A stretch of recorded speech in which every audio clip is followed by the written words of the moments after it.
Welcome back to another episode of the Weekly Dab of Football. We have a massive episode. Today we're going to be talking all things Man City versus Chelsea in an insane Premier League matchup. We got more to laugh about at United in their Champions League run so far. It's not going well. We're talking MLS Playoffs, and we're also talking some of the best goals we have seen all season long. And of course, we have memes and so much more on this episode. So roll the intro. Let's just jump straight into this episode and show you the Premier League table and talk all things Champions League. Could we roll the Champions League intro? The champions. Why is my voice like this? Oh my god. All right, here's the table. And United are on the bottom of Group A.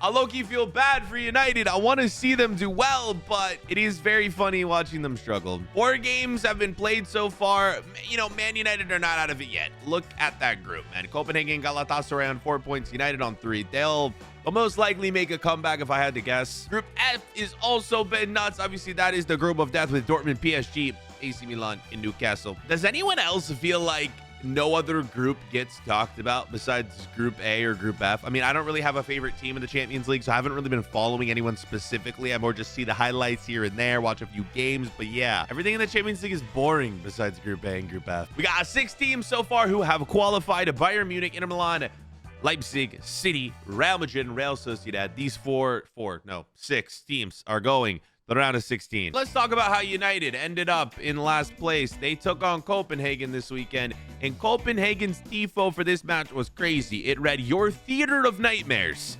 And this tifo would come true for United. Tied at 3, a 17-year-old did this to Manchester United, and Copenhagen would win. I wish I could show you guys more highlights every week from the Premier League and show you more from that game, but I don't want to risk getting copyrighted, so yeah, well, GG's Copenhagen. But other than that, check the highlights on your own. Hear what the groups are looking like. And what we can talk about without getting copyrighted is little fun facts like this. Shout out Pepe. At 40 years old, he becomes the oldest player to score in a Champions League match, man. That is incredible. 40-year-old Pepe. That's mad. He is a true legend of the game, and he's still doing it at 40 years old strong. So this happened this week. Donnarumma went back to AC Milan in the Champions League, and they threw dollar bills at him that read Dollaruma. I didn't realize AC Milan fans were mad at Donnarumma for leaving. I probably should have known this, but I mean, he did sell out, man. I mean, to be honest, anyone who moves to PSG, they really sell out, don't they? And then it's funny because the other game in that group was Dortmund and Newcastle. And Newcastle's another team who just like have billionaire investors now, right? So this was the scene in Dortmund for that match. Fans were like throwing fake money on the field as well at the Newcastle players. It's a tough one, right? Like money, in my opinion, I feel like is kind of ruining the game of football. But what are we to do? I know there are like financial fair play rules, but I always hear that word, financial fair play. What does that mean? What are these rules? Does anyone know what they are? That's it for all the Champions League news. Let's now go inside the Premier League, where here's what the table is looking like after 12 matches played.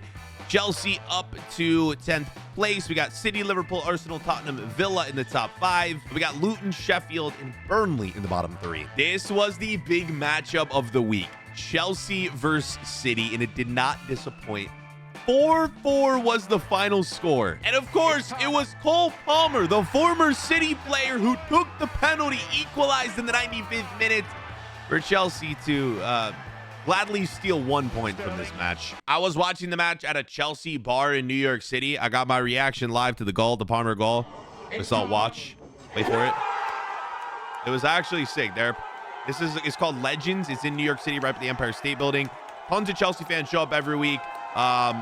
It was an awesome environment, and there's me right there.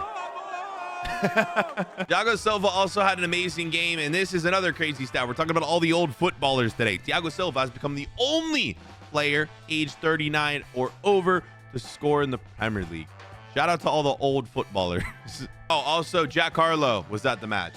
I'm only saying that because I like Jack Harlow. I'm actually going to see his concert in a few weeks, and he's a Chelsea fan, so that's what's up. I gotta find a way to do a collab with Jack Harlow. I feel like that would be dope. Not a ton of crazy action other than that in the Premier League. Besides this, West Ham won in the 88th minute, so that's a good dub last minute for West Ham United. I'll end this segment with this bit of good news here. Luis Diaz, his father, has just been released. If you guys missed last episode or whenever we talked about it last, his father was kidnapped in Colombia. He has finally been released. Thank the Lord, because like that's mad. Like one of the better players on Liverpool, his father was kidnapped. Can't believe I even have to say that, but he's safe. He's good. Yes, all good. On to the next segment. We're going around the world, and we're starting with this right here. Camavinga just signed a new contract for Real Madrid, and Real Madrid are locking down the future. Vinny, Rodrigo, Camavinga. I don't know how long Jude Bellingham is signed for, but I'm sure they're going to lock him down too. This is why Real Madrid are always so good, because they find the players that they love and are good, and they keep them on the team for a while. There's not a lot of players moving in and out of Real Madrid. This team is just going to continue to be one of the best in world football for a very, very long time. And you're going to see a lot of these. Speaking of Jude Bellingham, I thought this was funny. Yeah, he wasn't playing in the latest match, and he sat and watched with his mom. That's so sweet. This happened in the Saudi League this week. Shout out Karim the Gene Benzema. 3 goals, a hat trick. First was penalty, second and third were pretty easy goals. Nothing crazy, but a hat trick. I guess a hat trick is crazy, right? Benzema is still beasting in the Saudi League. On the Around the World segment this week, I'm not really going in depth on too many leagues. I'm kind of just showing you some fun highlights. Look at this environment in, this isn't Bundesliga. This is, I believe, is the 2nd division, the Bundesliga 2, right?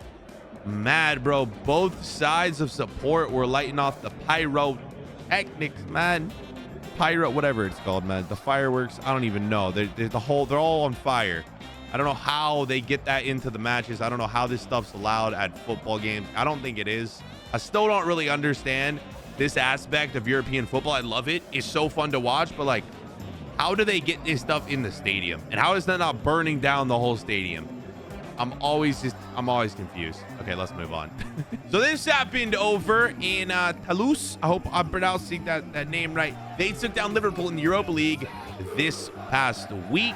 And check out this. One of their goalkeepers coming over and leading the chant with the support after the win, man. Big win, obviously, for them beating Liverpool. And then always cool to see the players get involved with the fans over there. They have a good crowd and good support. I need to go watch more football in France. I really never watch football in France at all. Look at it, bro. They gave him the microphone as well. Yo, that's so sick. I love that. I love when the fans and players intermix, get involved. That's so sick. And we're going to end this segment with a bit of news from Fabrizio Romano. Cesc Fabregas is the next player to become a coach. He is appointed the new coach of Como, which I believe is a side in the Italian 2nd division. So Cesc Fabregas, former Chelsea player. Good for him. Hope to see him do well as a manager. Right, jumping over to our next segment, we are going 60 seconds in America. So this week was the USL Championship in the US, and in the 90th minute, watch what unfolds. Game is about to end. Charleston is about to meet Phoenix, and Phoenix with the header to equalize, sending it to penalties. Also, just for those of you who aren't aware, the USL is the 2nd division of football in the USA. They're not associated with MLS, so technically, like, they could be like they're the 1st tier of USL, right? But they're not as popular, so I just consider them the 2nd tier. They're adding promotion and relegation though in a few years, so I'm really excited to see how this league develops. Maybe somehow they merge with MLS in the future. Long story short, Phoenix equalized in the 90th minute, took it to extra time, but then went to penalties, and Phoenix ended up winning on penalties. I'm really excited to keep an eye on this league and see how it develops, especially if they add promotion and relegation. I always want to see soccer, football in the US grow. So I'm gonna keep an eye on the USL. FC Cincinnati, they were in the USL when they started their career. A lot of MLS teams were in the USL and then moved to MLS. So awesome league. Hope to see more from them in the future. But yeah, congrats, Phoenix. Back to the MLS, though. We now have 8 teams remaining in the MLS playoffs. We got Sporting Kansas City versus Houston Dynamo, LAFC versus Seattle, FC Cincinnati versus Philly, and then Columbus versus Orlando. So this happened in one of the latest MLS playoff games. I actually talked about this game last week, but look at this. The ref elbows one of the players, and then LAFC are through on goal right here. The keeper is on the other side of the pitch. He was up because the game was pretty much over at this point.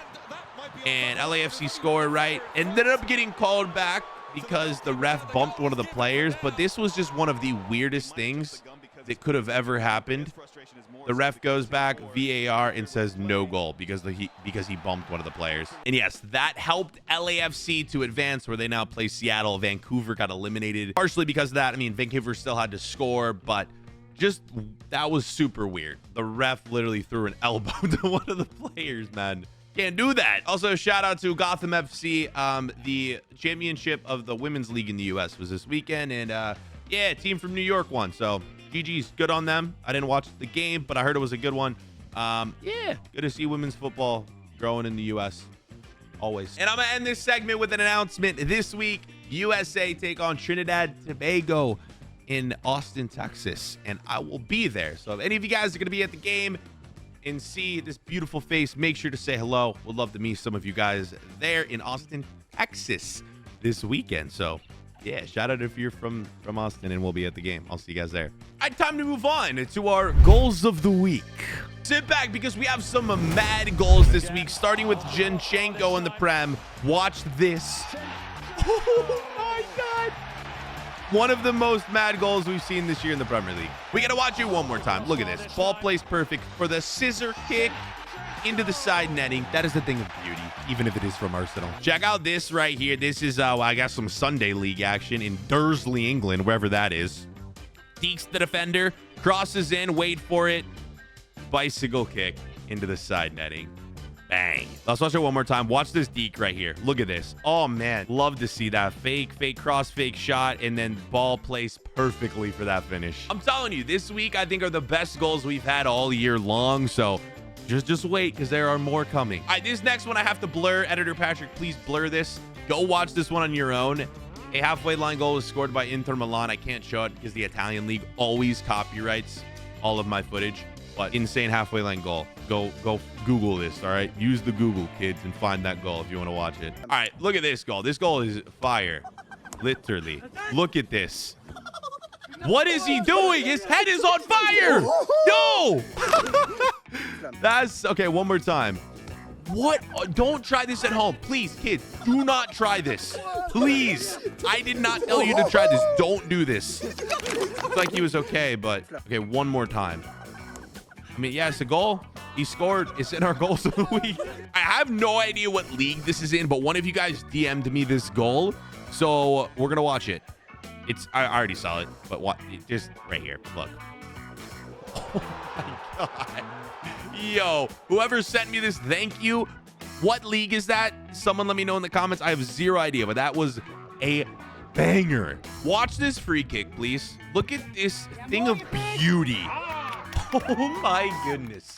It just sat up there, kind of curled and floated straight into that top corner.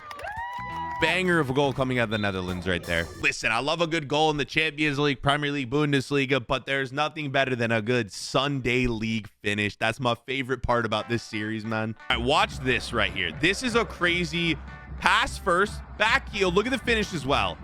Slides it in between the keeper's leg. We have to watch this again. No idea what league this is coming from. Back heel, takes a touch, straight through the keeper into the back net. Unreal goal. Unreal finish. All right, we have one more highlight in our goals of the week, but I don't know if they actually score it. So let's watch and find out. It's either going to be a goal of the week or it's going to take us straight into the memes of the week. All right, here we go. Coming out of the Netherlands, we get a slide tackle. We get a handball. Cross in. Ref didn't see the handball, so they're going to keep playing. Top of the box. Shot. Saved. Hits the crossbar. Header. Saved. Out of play. No goal. Watch the beginning of this, though, as he falls and slaps the ball with his hand away from the goalkeeper, man. Ah, Sunday League. There's nothing better. We should just dedicate a whole segment to Sunday League on this show for future episodes. All right, boys. It's time to turn on meme mode for our next segment. All right, we're starting with a actual pro footballer using the new evolution feature on FC24 to upgrade himself. Bro could be practicing to upgrade himself in real life and instead is upgrading himself in a video game. What has the world come to? Yo, this is up for memes of the year. We have found a Messi truck. There is a such thing as a Messi truck. It is a stickers of Inter Miami, a sticker of his wife. It's got pink LEDs. I thought I've seen it all in this world. No. Now I have officially seen everything. The Messi truck is here. Has just dropped. Where do I get one? Dude, we live in a simulation. There's no way we don't live in a simulation, man. This is in our memes of the week. This is one of the coolest things, man. Look at this. These fans in Peru climbed a mountain to watch a game. Look at this view, man. Core memories right here. These guys are just living life, man. That's so awesome. But good luck getting down from there. That's not going to be fun. This was Cole Palmer in the game versus with City and Chelsea. Cole Palmer, former City player, obviously. Tried to jump in the Man City huddle, and Haaland shoves him out of the way. I thought that was hilarious. If you guys want to watch Cole Palmer absolutely destroy me in a game of FIFA 23, go to the live stream portion of my main channel and this stream right here. Yeah, I played a match against Cole Palmer. He smacked me. He destroyed me. Yeah, go watch it. So watch this right here. How many legs does it go through? How many defenders or attackers miss? Oh my God. Wait, let's watch this again and count how many people miss. All right. 1, 2, 3. Goalkeeper 4, 5, 6, 7. Oh, I was so sad when I saw this. Look at this tifo. This beautiful tifo get ripped. Oh, man. That's sad. All the hard work put into that. I think that's a Mexican league team, I believe. No, they tried so hard to hold it together. Yeah, it just fell. All right, that is it for meme mode. It is time for our final segment. We're awarding bford's Ballon d'Or. I'm gonna be a little biased with this one. It is gonna go to my college, Xavier University, who won their league for the first time in school history with this penalty shootout right here. Let's watch it. Save. We go through. We beat the number 3 college in the country. I don't know why this broadcast is terrible. It keeps cutting out. Okay. Yeah. It doesn't matter. We won the Big East League for the first time ever. So I'm biased, but I'm giving it to my school. Shout out Xavier. Let's go Musketeers, baby. I hope you guys enjoyed this episode of the Weekly Dab of Football. As always, send me your clips for next episode on Twitter and Instagram. What player, what league, what goal should I talk about on the show? Let me know. Click to subscribe and click to watch all the old episodes of this amazing series. We'll see you guys next week.